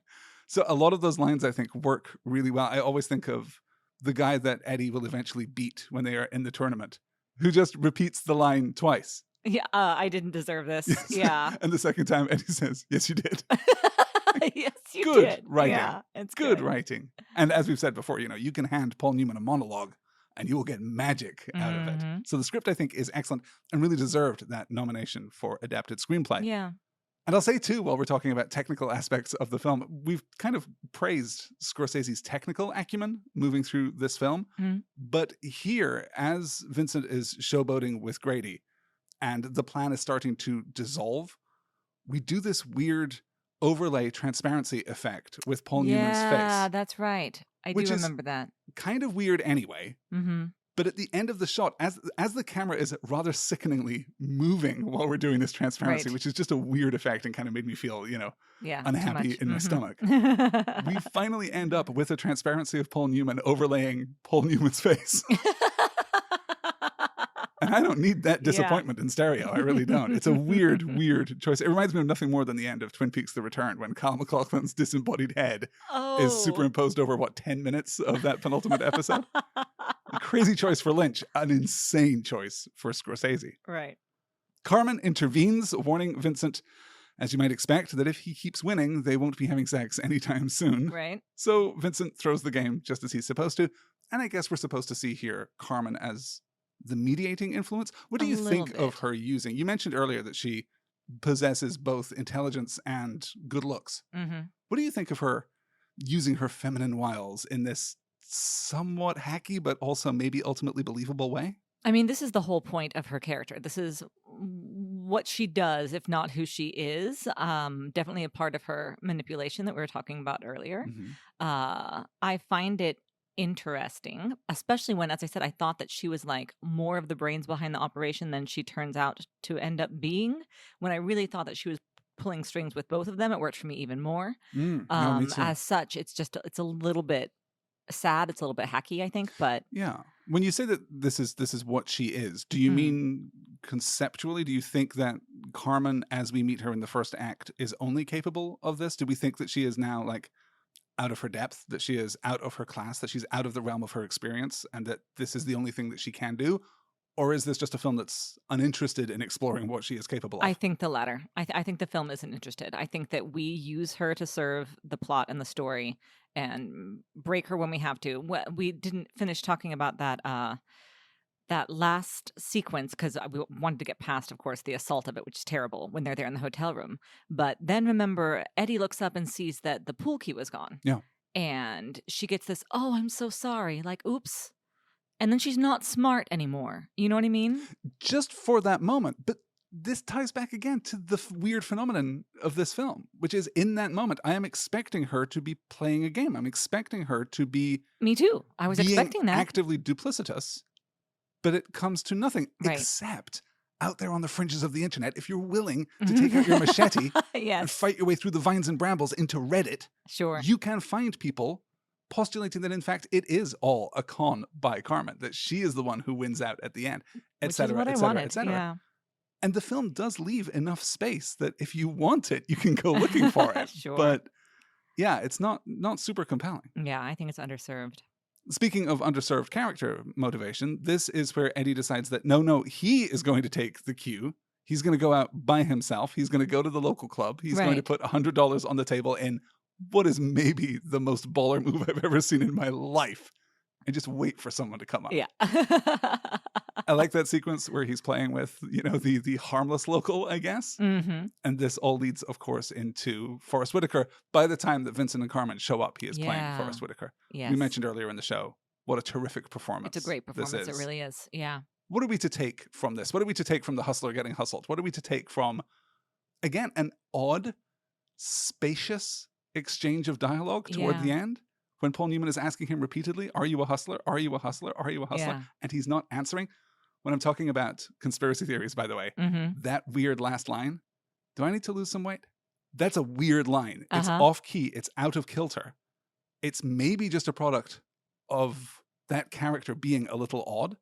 It may be intended to disarm Eddie, but some people on the internet read it as a direct reference to Minnesota Fats, the antagonist from the first story, the antagonist from The Hustler, who Eddie just refers to all the way through consistently and unpleasantly as the Fat Man. Oh. So there is some speculation out there on the internet that perhaps this ties back, perhaps this guy was sent there by Minnesota Fats, was trained by Minnesota Fats. I thought the line was almost playful in a taunting sort of way, a very like cat and mouse sort of way. That's really the only way I took it. Of course, not thinking about Minnesota Fats or about The Hustler because I hadn't really seen much of it. Wouldn't, right? Of course, yeah. So to me, it just read as this guy toying with him. Yeah. Which I liked. It's so I liked strange. him putting Eddie on the back foot. Yeah. Since Eddie is coming in as like, this king energy, and then he knows everything, and he's the mentor, and to see him get kind of handed, to take a dose of his own medicine or whatever it is, I thought was interesting. And crucially, it's not losing that's the problem. He's very comfortable with losing at pool. He loses at pool all the time. He maybe loses at pool more than he wins at pool. It's the fact that he couldn't read this guy. It's the fact that he didn't see the Right, hustle coming. because he reads thought people, that he sure. was running the room and wasn't. Mm. And you can see, I think, how that would shake a man like Eddie's confidence. Yeah, definitely. What do you think of this character arc? You know, we talked earlier about the fact that Vincent does not have a character arc. Right, Or I guess there is like an obvious and discernible one. I just don't really understand it. He certainly starts dressing better by the end of the movie, but maybe the character arc is I have no money to I have money. Basically, yeah. I mean, he does, and I mean, he does in the end throw the tournament and just decide to go into the green rooms, they called it, to make all the money. The practice rooms, the practice rooms to make all the money, which is what was originally pitched to him by Eddie. You know, let's go to the tournament, and if no one sees you coming, you go out in a few rounds, then you really clean up in the back rooms, leave with more than, you know, the winner walks out with. Because everyone thinks that you're a mark. Yeah.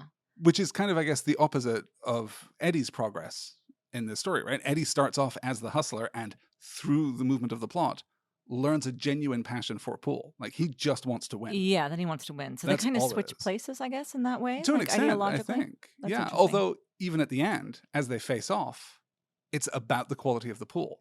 That is what Eddie's demanding from Vincent at the end is, I just want your best game. That's you can't handle my best game. You can't handle my best game in a weird bit of foreshadowing.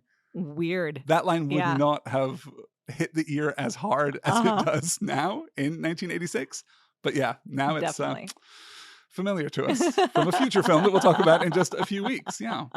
So it's at this point, his confidence shaken, that Eddie offers Vincent and Carmen a stake. He just offers them thousands of dollars so that they can go to Atlantic City by themselves. Yeah. He's just buying himself out of this particular awful situation in which he's found himself. Vincent, of course, refuses it. Carmen, of course, accepts it. And then they disappear from the story for, a good 20 minutes, I'd say. Yeah, none of this worked for me. I thought that all of it was a long con. Is it a long con? Did it end up being a long con? This is the problem with the film. Right? Some people will say yes. Textually, no. Textually, it is not.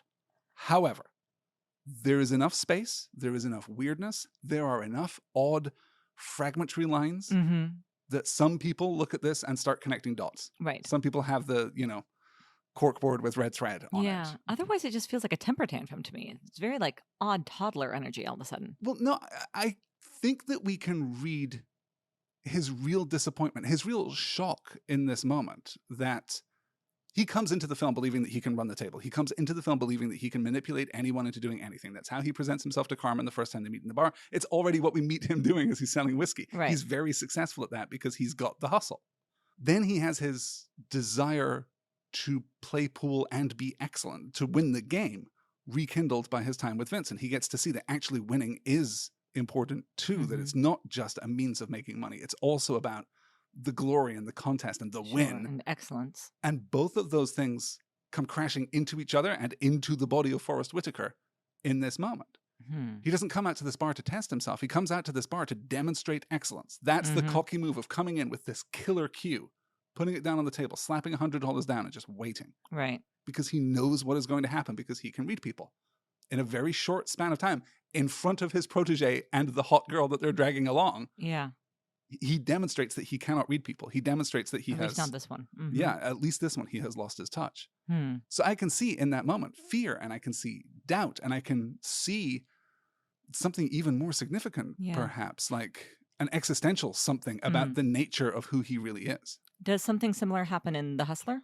Presumably it would have to, right? It feels like it would be a callback. No, not really. The thing that he learns in The Hustler is that the will to win was inside of him all along. The recurring beat in The Hustler is that men lose because they want to, because secretly deep down they want to. Secretly deep down they can't handle winning. It puts too much pressure on you. It's too frightening. It's too scary. It's about developing like courage and dedication and will, and that makes you unstoppable. That's the lesson that he learns, and he only stops playing pool because his life is threatened if he ever walks into a pool hall, which, by the way, seems like it's fine. 25 years have passed, and maybe that's just fine. Right. But it's such a major plot point in The Hustler that you would at least expect a little mention of it, unless we read Forrest Whitaker as being that. Right? Unless we read this as being the hand, either directly or indirectly, of Minnesota Fats. Sounds like you gotta want it. I think that's a lot of this film. Yeah. Yeah. From there, though, we move into one of the most visually surprising and inventive sequences in the film, which is his training montage. Did you enjoy this? I'm afraid I don't have a satisfying answer. Like, yeah, sure, I liked it fine, but I wasn't as moved by it as I usually am by that kind of montage. The montage that I liked the most was when he's actually playing in the tournament with, I think, Vince, and we get all those really fast cuts at the pool. Sure. Yeah. That's my yeah. favorite, like, use of montage as a technique. In this particular moment, I don't know. There was something kind of sad about it, I think. Oh, really? Yeah. Interesting. I think especially about like the optometrist one where he's getting his eyes Yeah, checked and yeah. whatever. And like there's He has something those new, very, very 1970s glasses. very 70s Yeah. glasses that are so darkly tinted that they're comical to me. Which is almost like tie one of his arms behind his back as an Yeah, actor, right? It's like take away exactly. his superpower as an actor, Yes. which is incredibly expressive eyes. Absolutely. Yeah. I don't know that this one lands for me. What about you? Did you enjoy it? I mean, I like the way that it's shot. It is very visually, I think, inventive and arresting. Not always effectively. You know, some of them are just obviously clever tricks. The moment when he rises out of the pool after he has been Right. swimming, like into the optometrist setup, Yeah. is yeah. kind of, okay, it's a little showy, it's a little fancy, it's a little clever, whatever. But I mean, I'm a sucker for training montages. Yeah. I like the idea that he's getting his game back. I like that we're showing that he's getting his game back, that it's more than just the will to succeed. It's actually, you know, skill practice and making craft. perfect. Yeah. Sure. So I That's like a that. I point. like seeing his dedication. But to me, it feels a little distant. It feels a little cold. Like maybe we're not supposed to want this for Eddie. Maybe we're not supposed to feel good about him getting back in the game after all this time. But what do you think? Are you compelled by that? Are you happy for him to have rediscovered his passion? Yes. I think Okay. I find watching him play more satisfying than watching Vince play. Oh, interesting. Okay. Yeah. And why is that? Well, because this whole idea of, I can't do it anymore, but I can coach the new young buck works with a lot of sports that are very physically challenging. Sure. The pool's sure. not that physically challenging. It's really like a skills game. And there's just no reason to me that somebody like Paul Newman, who's looking awfully fit, I think, and pretty sharp Yeah. in his suits and scarves, wouldn't be able to play pool. Who is, by the way, as old in this film as Tom Cruise is right now. Wow. So as yeah, good as Paul right? Newman looks playing pool, yeah. it's no Mission Impossible Dead Reckoning Jumping out Part of 1. helicopters and running across buildings and through glass and whatever it is. Yeah, absolutely. Again, this comes back to this confused message of Very the film, right? confused We protagonism. Yes. say profound things, hoping that they are going to stick, hoping that they will be treated as a moral message in the framework of the film, even if not to the audience entirely. But none of them really land, except for one, and we'll get to that in just a moment. It comes from a very unexpected direction, which I like a lot. Anyway, let's fast forward to the tournament.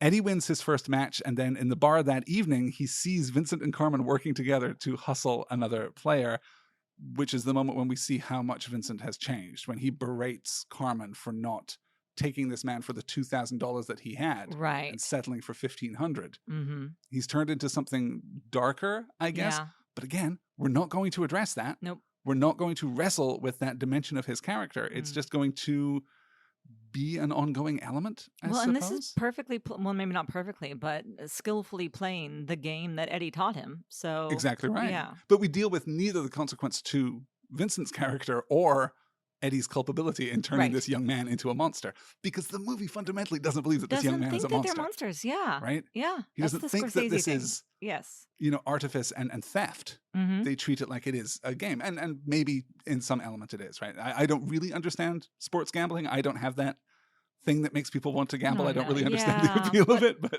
yeah, and taking advantage of people is taking advantage of people and taking them for suckers, which is the whole especially thing they're trying to for do. deception. Yeah. We breezed past it because we were covering something else in the scene.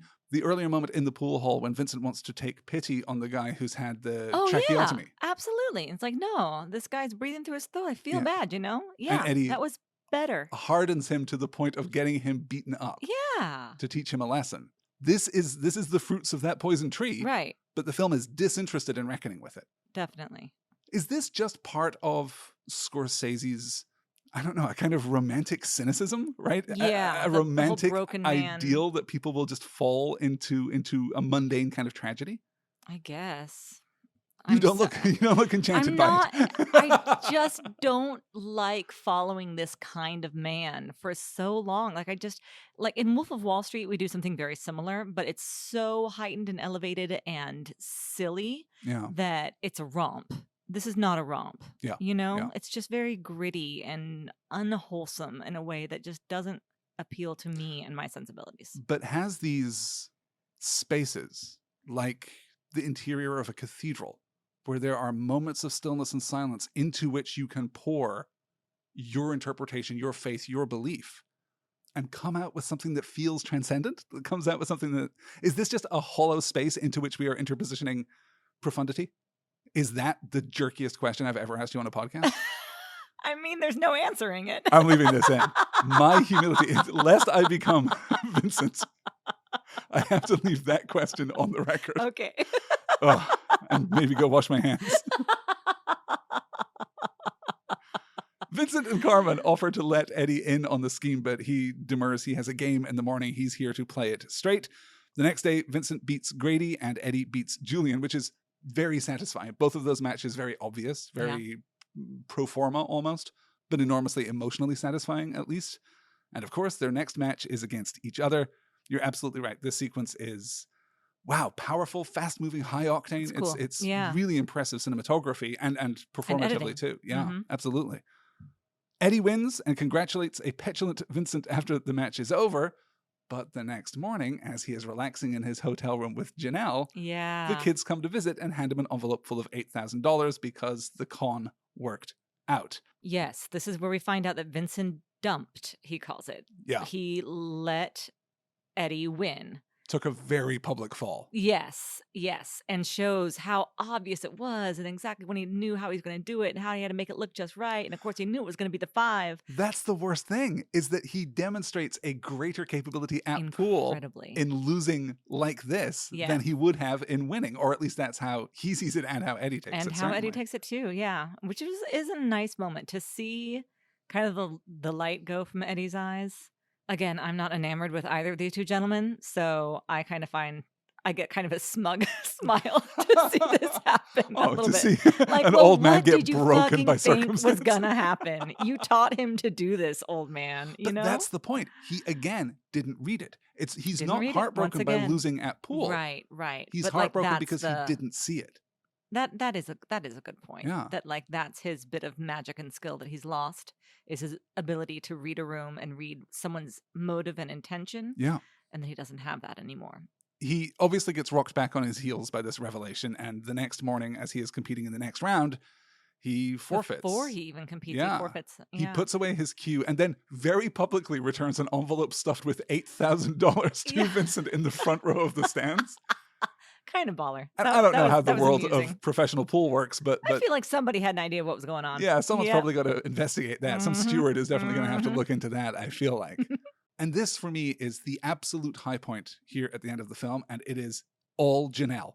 She is I do like Janelle. so happy that he's made this choice. She wants to just get out of there. She's a big fan of character, is the line, and I love that. I really like that the film, at least, is seeming to present an alternative to this dark path that has been prescribed for Addie. Yeah. I mean, I like her very much. I like the performance too. It's hard because at this point I'm obviously hadn't like checked out on the film, but I have checked out on these people. Sure. You know what I mean? Sure, yeah. So I don't know that I was compelled by her necessarily. Yeah, I went back as an experiment and watched just the last 10 minutes again after not watching the preceding, hour and 40. Right.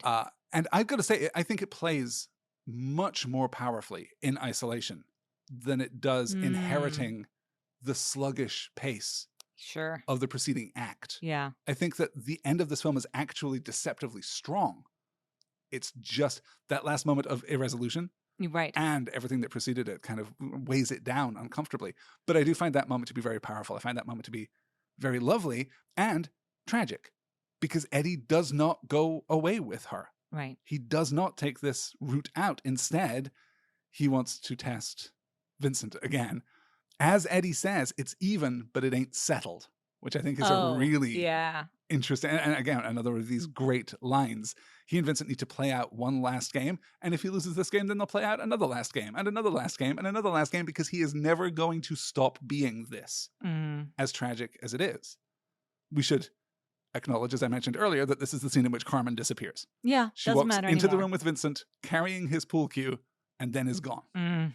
Awful. Too bad. Yeah. A real whiff right there at the end. Mm-hmm. And that, with Eddie proclaiming, "I'm back," is the end of the film. It's actually freeze frames, right? It actually, literally, we're talking about how old-fashioned zooms are. Yeah. We got a freeze frame at the end of a film. Yeah. Oof. 86, I literally you guys. thought for a second that the internet had gone out. I was just not at all ready for that to be the end of the film. And that's it. And you can see why people want to build conspiracy theories. You can see why people want to go on Reddit and figure out the meaning of this so ambiguous ending. And I got to tell you, I'm as susceptible to that as anyone. I'm as open to that as anyone. I like smart interpretations of texts. I just don't think there's any there. Yeah, I would agree. I think that's smart. I don't think that there's a secret hustle just under the surface. Yes. That gives this film greater dimensionality than it would otherwise possess. And I know that we've been hard on it. Here's the problem. We come to the end of it and I think, yeah, but Paul Newman is undeniable. Of course he is. Of course he is. Yeah. And we both really enjoyed the performance of Mary Elizabeth Mastrantonio as well. I think she's terrific. I think this is a good Cruise performance. I know that people don't basically think that this is a good Cruise performance. Sure. I think it's perfectly good. Perfectly fine. Any other wrap-up thoughts here on The Color of Money? Yes. Can we talk about the Cadillac? Oh my God. How did we get this far? The secret recurring theme in Tom Cruise movies of the 1980s. Amazing cars. Amazing cars. Yes. We had that this Bel Air big... from Losing It. Yeah. We had Kelly McGillis's Porsche. We had also the Porsche in Risky Business, which we didn't like so much, but it's supposed to be cool. Yeah, but was just pretty ugly. This car is outstanding. I agree. A beautiful piece of work. Really terrific. My grandfather had Cadillacs, like 2 or 3 of them. Wow. Because he would buy, and they all looked like that. I don't think he had a leather interior. His were all the velvet interiors. But he had a white one with the burgundy velvet interior and a gold one with the gold and... A gold one with the gold interior? Yeah. With a gold velvet interior? Yeah, I mean, whatever. What do you call that? It's not really true I don't velvet, know. but like Buicks and Cadillacs is it like both a had this suede kind of interior, or is it? No, it's just a step above whatever the usual cloth interior is for a car. It just looks... I'll go looking around on the internet, and if I can find Sure. images, I'll drop them in the show notes, because that sounds, frankly, amazing. Yeah, What do you think? They were lovely cars. I drove them a couple of times when I was just Wow. like 16 and learning how to drive. I remember being very nervous because they seemed so huge. My Do they first car was handle like tugboats? I can only imagine that they are just vast and swimmy and very soft in their suspension. Yes, that is absolutely true. Yeah, they are very comfortable cars, but yeah, it's funny because even now I smell pipe smoke. He was always smoking pipe when we were in that Cadillac. But anyway, I love that you're leaving this episode on a note of emotional connection and, Yes, and that was catharsis nice. here. Do you think that it adds an interesting element to Eddie's character that he is so successful, that he is so wealthy, that his whiskey trade is as successful as it is? That it's not for him, Yeah. as it was in The Hustler, about, surviving. It's about making $10 so you can have a hotel room for the night back in 1962. Does it work for you that the pursuit of one's purpose, the pursuit of excellence is, as it so infrequently is in American stories in particular, separated from the pursuit of wealth? Do you think it is? I think so. He doesn't need the money. He doesn't hustle because He he needs, loves it. but it's that line, right? That money, The way he sells money bourbon won is hustling. twice as sweet as money earned. Yeah, it's effective, and I hate it. Is I think maybe the answer. Again, this is not. So, inversely, it makes you less sympathetic to him because he doesn't have to do this. I Yes. see. Okay. Yeah. No, I think Interesting. he's a bad man. I said that Tom Cruise is now the age that Newman was when they made this. Maybe it's time for The Hustler 3. Maybe. So ultimately, I think that is the resolution, that there are some interesting elements to this film, that it doesn't really put a major foot wrong, at least in terms of its technical execution. Sure. It feels as though it doesn't deliver on its promise, but in fairness, it also doesn't explicitly make that promise. There's just something about it that feels like it ought to be more than it is. And that's a tough thing to grade. It's a tough thing to judge. It's certainly a tough thing to put on the list. To put in our list, yeah. When we're thinking about the list and we're thinking about our emotional response here at the end of the film, I'm most reminded for you of your response to Risky Business. I think you are as dissatisfied with the fact that there isn't more depth and complexity to The Color of Money. You're as disappointed as you were when you realized that Risky Business was not, in fact, all a dream. Yes. Yeah, it's very, Like very you've been similar. misguided, These right? two, I think, could go side by side for me. What's on either side of Risky Business right now? A Risky Business is currently number 4 on the list. The Outsiders is number 3, and All the Right Moves is number 5. All the Right Moves also a kind of betrayal of its premise at the end. Just a pat, simple resolution. Yeah, that's very dissatisfying. I liked it more though, especially for something that was also doing that like gritty, realistic, cold winter kind of idea. There's some shared DNA, I think, in those two films in the way that they at Sports least movie look DNA. and feel. Yeah, absolutely. definitely. Yeah. But except that Vincent is not our protagonist in this film. That's the problem, right? Yeah. I think that's a really comfortable place for me, is to put it between Risky Business and All the Right Moves. What about you? Yeah. I want to argue that it should be higher on the list. I want to argue that it should be higher than Risky Business. I want to argue that it should be higher than The Outsiders. Scorsese is a technically skilled craftsman of cinema. I think he is terrific at that thing, while, again, not really loving his storytelling inclinations. I think Newman is fantastic. I think Cruise is better in this film than he is in either Risky Business or All the Right Moves.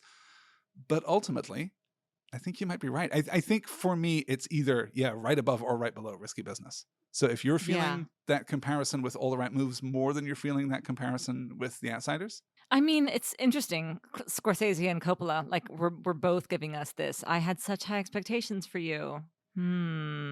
Well, let's try this. If I said that we absolutely had to watch one of these two films tomorrow, which would you pick? Would you rather watch The Color of Money again, or would you rather watch Risky Business again? Risky Business. Really? Yeah. Wow. Because it's at least, again, it's at least silly. It's at least, a little bit more lighthearted, and it makes me laugh a couple of times. This movie's really dismal. I hear that. I want to advocate for how electric that first act is, and I want to advocate for how terrific the dialogue is. The script is undeniably better. Weird associations actually in the soundtrack, because we are still very much in mid-80s soft rock. Didn't escape my notice that we opened with Phil Collins in this damn movie, let me tell you what. We also get the worst Eric Clapton song there on the soundtrack. And then, Werewolves of London is also such a weird and specifically Scorsese kind of needle drop moment. Okay, well, I'm happy to take your lead here and put it in right under Risky Business, right above All the Right Moves, the new number 5 on the list. Okay, I feel good about that. Well, that is going to do it for this episode of The Last Star in Hollywood. Thanks so much for sticking with us, you guys. Thanks so much for making it to the end of this discussion. This has been a tough one, I think. A little bit for us, I think. We like to love things, and we just didn't love it. Yeah. Exactly. Next week, we're going to have strong feelings about 1988's Cocktail, because that's what's up next. And if you guys haven't seen Cocktail, definitely watch it in advance, because that will be a fun adventure for you. And then you'll know what Elizabeth is talking about when we get to the trailer game next week, which is going to be a wild ride. Yeah. This show, everything we do here, is possible thanks to you guys on Patreon. Elizabeth, would you like to thank our superstar supporters by name? I would love to. I am thrilled and delighted to thank the brilliant Leslie Skipa, who we so adore. Yes. As well as Louise in Dallas, who is a longtime listener from the old days, which is fantastic. Megan Louder, who has her own delightful podcast. A better podcaster than us, I think it's fair to say. It's called I Think You're Gonna Like This, and I think you're gonna like it. You're gonna like it. Yeah, you guys. You should check it out. It's delightful. It's so funny. It's so warm. It's so lovely. Yes, Megan's a star. Absolutely. I completely agree. And also Phoebe. So, thank you, Phoebe. Yes, who has, I think, also been around for a while. I think we've all been around for a while. We've been around for about an hour and 3/4, believe it or not, just listening to this podcast. So we're older now than we've ever been. And that sounds like a great way to end this week's episode, guys. Before we go, though, we should probably mention that last week, in addition to the Top Gun episode, which was a ton of fun for us. So fun. We also released our Patreon bonus episode on Dirty Dancing. That's 2 hours of us having the time of our lives. That was accidental. No one is going to believe me that was accidental. I saw the light in your eyes as you realized what you were saying.